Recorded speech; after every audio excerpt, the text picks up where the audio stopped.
तकरीबन 25 करोड़ की आबादी में से चंद हजार लोगों को ही पता होगा कि ईद और त्यौहार के मौका पर गटागट और फटाफट लाई और खाई जाने वाली फेनियां असल में बनती कैसे हैं। सबसे पहले मैदे को इस मशीन में डाला जाता है, फिर पानी डाल के इसको अच्छी तरह से गूंदा जाता है। जब ये मिक्सर थोड़ा सा हार्ड हो जाता है तो फिर मशीन से इसको एक बड़ी सी कढ़ाई के अंदर निकाल लिया जाता है और फिर जोरे बाजू से इसकी गूंदा गांदी शुरू हो जाती है। जब ये डो अच्छी तरह स्मूथ हो जाती है तो इसके ऊपर ठंडा कपड़ा डाल के इसे सुला दिया जाता है। दूसरी जानिब आपकी सोच से भी बड़ा थाल जमीन पर बिछाया जाता है और उस पर फिर घी की ग्रीसिंग की जाती है। फिर इस डो के बड़े बड़े टुकड़े इस थाल पर निकाले जाते हैं, जहां पर इनके बड़े बड़े टायर नुमा पेड़े तैयार किए जाते हैं। वीडियो आप एंड तक देखेंगे तो आपको अंदाजा हो जाएगा कि सिंपल सी नजर आने वाली फेनियां असल में उनको बनाने के लिए कितनी मेहनत की जरूरत पड़ती।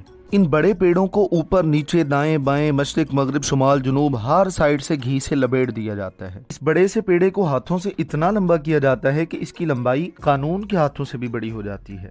इसको फिर एक रस्सी की शक्ल में गोल करके रख दिया जाता है। ख्वातीन हज़रात, इन फेनियों के मेजर इंग्रेडिएंट्स सिर्फ और सिर्फ मैदा और घी हैं, यानी अज्जा कम है लेकिन फनकारी बहुत ज्यादा है। आपने अब सिर्फ अपनी स्क्रीन पर नजरें जमा के रखनी है कि इस पेड़े के साथ अब होता क्या है। अब वो जो हमारी एक रस्सी थी उसको दोबारा से लंबा किया जाता है और उस एक रस्सी को दो रस्सियों में कन्वर्ट करके दोबारा फिर उसे गोल करके रख दिया जाता है। अब ये दो लेयर्स वाली दोनों रस्सियों को दोनों किनारों से पकड़ा जाता है और फिर जोड़ दिया जाता है और जोड़ के अब बनाई जाती हैं इनकी चार लेयर्स। इस फेनी के बनने के हर स्टेप के अंदर मैक्सिमम घी का इस्तेमाल हो रहा है। इन भाई का एड्रेस और नंबर वीडियो के एंड पर आप देख ही लेंगे, लेकिन एक चीज जो मैं यहाँ पर मेंशन करना चाहता हूँ कि इनके इस मैन्युफैक्चरिंग एरिया में एक भी मक्खी नहीं थी और इनके बर्तन बहुत साफ सुथरे थे। यही वजह थी कि मैंने इनसे रिक्वेस्ट की कि वीडियो बनाना चाहता हूँ तो इन्होंने बिला तरद्दुद इजाजत दी, वरना रेस्टोरेंट्स वाले अपने किचन तक और बेकरी वाले तो हरगिज आपको अपने कारखाने तक रसाई नहीं देते। फेनियां तो आप देख ही रहे हैं कि 1 से 2, 2 से 4, 4 से 8, 8 से 16, 16 से 32, 32 से 64, 64 से 128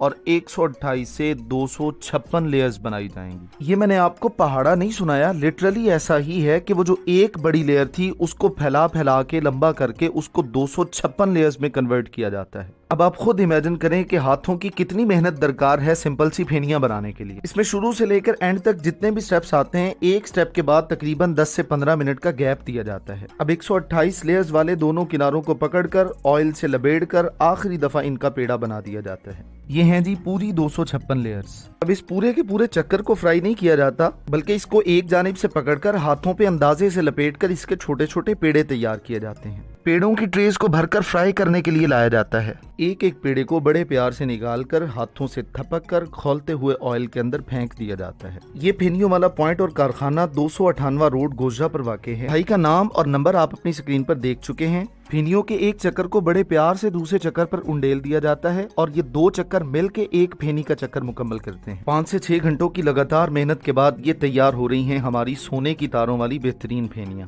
अगर इनकी प्राइस की बात की जाए तो 500 पर केजी आपको यहाँ से ये मिल जाएंगे। कंटेंट अच्छा लगे तो इस वीडियो को ज्यादा से ज्यादा शेयर कीजिए। Thank you so much and stay tuned for more.